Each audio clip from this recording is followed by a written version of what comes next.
So we hear this story that Jay-Z says and then we see him, seeing them perform this record at the Super Bowl, and we see Jay-Z's quoting word for word. When you made Still Dre, where's your mind frame, and then what is going on? You give it to Dre, or you making it in the studio, he's there? I told this story 100 times. Yeah, but now I'll tell you. Okay, we bigger than this shit now. Me and Dre. Tell that motherfucker again. There was a period where me, Dre, Mike Elizondo, and Melman was all beat mining. We were searching for the best fucking beat, and Dre's standards were so high. And the Chronic 2000 album was legendary. Everything on there. So now, like, Dre's got all this fire, and he's looking for the first single. He's like, I don't have it. We all looking at him like, all right, you got 100 of them, but cool. So the rest of the project is done already. Pretty much. We're like at the end, and this was that last minute fire. I'm in there in the studio with Dre, and he puts, like, he's always programming some fucking fire ass drums, and he put that boom, boom. It's like this kind of like crazy feeling kick snare pattern, and I remember we were working. I think it was Encore. And there's a kitchen literally right outside the control room. Encore's a studio joke. Yeah. Okay. In Burbank. Okay.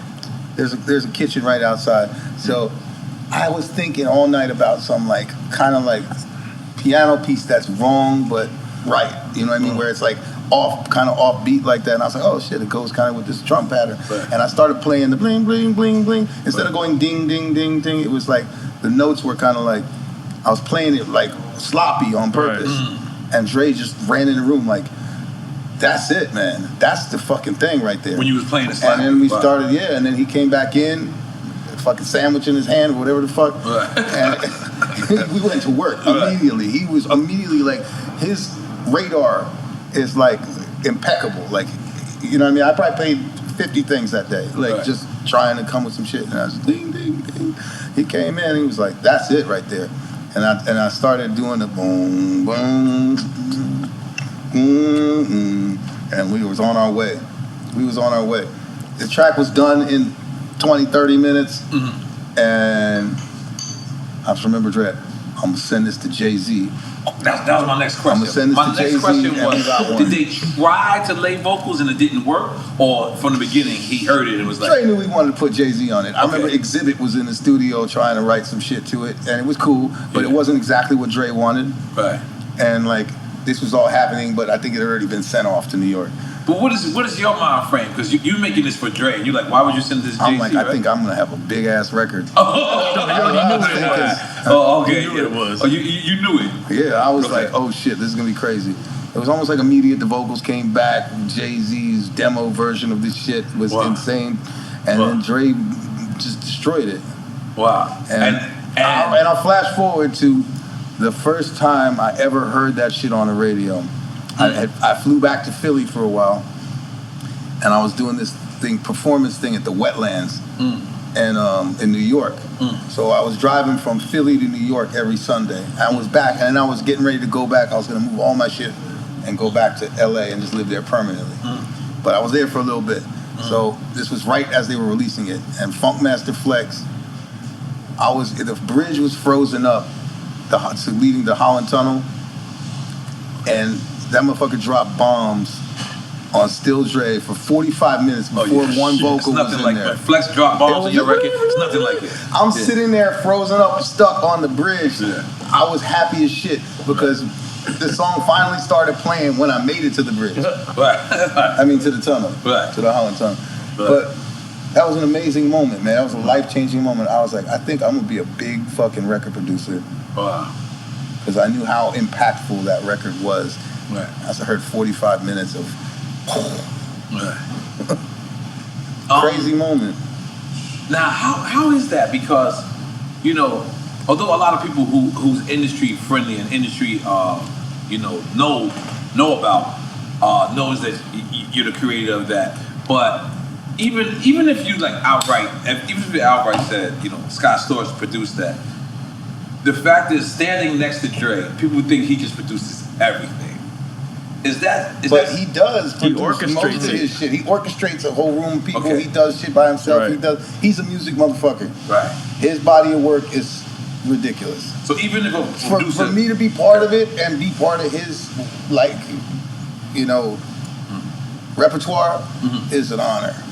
Like, I'm not dick riding, I'm not ass kissing, I'm not nothing. That man is. We get flowers over here. He's the motherfucking godfather, bro. Yeah. I don't care what you say. Yeah. You can anybody. You put anybody up. You get them say in the shit where you have to take a drink, whatever the fuck. Quick time and slime. We Quick time got and you. slime. Yeah. It's Dre. Yeah, Dre. Dre all Don't day. even ask you, All just day. it's Yeah, Dre. it's just Dre. Yeah, I love that shit. I love that. Make fun of that. I love that. I went to the Dr. Dre University. I learned so much. At one point, you and him fell out. What was that over? Never fell out. Oh, y'all just didn't work together. Bro, I was too fucked up. I was high. I I remember collapsing in the live room, hiding behind the like shit that people record the vocals in, those walls with those wheels on them. And I was hiding between there because I was so dehydrated I collapsed into shit. He gave me chances. He would have still gave me chances. Then I just stopped coming. He never turned his back on me. Wow. Damn, what were those conversations like when he's trying to Dre help you through I that? remember him saying to me one day, he's like, yo, was the bite worth the bellyache? And I was just like, oh shit. I'm sorry, I love analogies. I don't understand that one. Like basically the food you eat giving you a stomach ache. Right. Like the drugs I was doing. Is it worth it? Is it worth all that? Oh shit. So damn, this is very interesting because to me Dre comes off like a person, if you got problems, I don't wanna be around. Hell like, no, you got him wrong, man. But, That motherfucker cares about people. Wow. He's a serious dude. Yeah, that's a beautiful thing. Serious dude. You know, I know a lot of people, and every year, man, like Christmas or my birthday or whatever, I get a text from Dr. Dre. Wow. He remembers like holidays and shit. He's like a real true friend, bro. Wow. He's a really. And I can't say that about many people, man. Right. I can't say that about many people. So what's the word on detox? That's what I'm doing right now. I'm detoxing. I can't say nothing about that. You were very fast. I learned how to listen. I got a call one time like, "Fuck is you talking about?" Right. I'm like, so no, I don't know shit. Okay.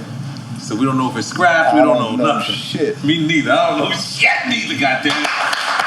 But we as we discography, you know, pulling up your discography, you have a single with Chris Brown, Tyga and Ozuna. Yeah. So what happened? That was a pandemic record. That was a club record during the pandemic where people couldn't go to the club. Okay. But it still did, I don't know, 100 million streams or something. But wow. It was a fire-ass record where I interpolated just a little bit the joint I did with 50 Cent, but in a reggaeton vibe. Oh. And it's fire. It's a fire-ass record. It's an underground hit, though. Like, I'll put it on, I'll be in a club somewhere, and people be going crazy. Like, out of nowhere, the DJ puts that shit on, and it's just hit. And Atlantic, I don't think they treated that record, Atlantic treated that record. Just go out there. They fucked it up. They fucked it up. Okay. They treated it like, because it's my first single as a artist, like, you know how Cal is an artist, where we have artists on the songs, but they're still the artist. Right.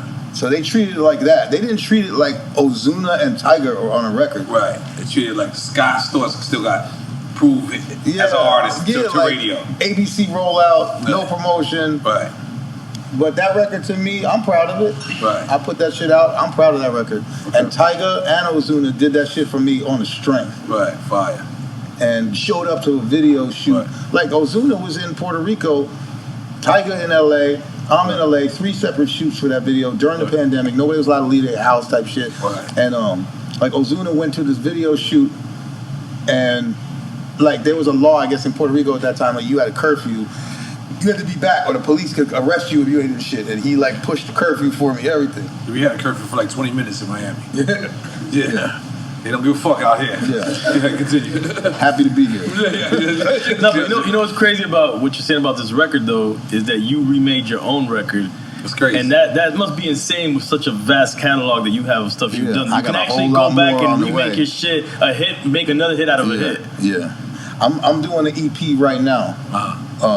With my partners. My partners on, I don't know if you know about my my vape company, but I got this vape company. That's the nicotine vape. Okay, cool. Yeah, me and my partners. Yeah, let's show the people. Let's show the people. Yeah, pick it up. What camera right there? Show it to the camera. Whiff. Yeah, okay. Man. It's incredible. Oh, by Scott Storch. Your face is on there? Yeah, fire. Yeah. It's fire. We got like 20 flavors, whatever. My partner's on there. We're doing really well with this. We decided we're going to invest some of our money that we're making on a Scott Storch album. So we're doing it independent. Right. And it's going to be some legendary shit. Right. I got some tricks up my sleeve with that. But, you know, that's I'm going to do a couple more of those interpolations where I use some of my melodies from original records that I've done. Not the whole project, but there's a couple of them. But there's not many producers that could do that. Yeah. As well, like with as much as you have to work with. And most producers run away from their old hits. Like if you ask a producer, like, "Yo, can I get a lean back?" You're probably like pissed off. You know what? I've been getting a little bit of that because I feel like there's a resurgence in people wanting to have genuine, cool melodies and stuff. So I've been going for that raw shit lately. You know, I'm proud to say that, like, for a guy who, and people know my age, I'm 48 years old, I'm able to make trap music and shit that people, that kids fuck with, like, all day. I didn't get stuck there. Right. But I'm gonna go back to some of that shit too. Right.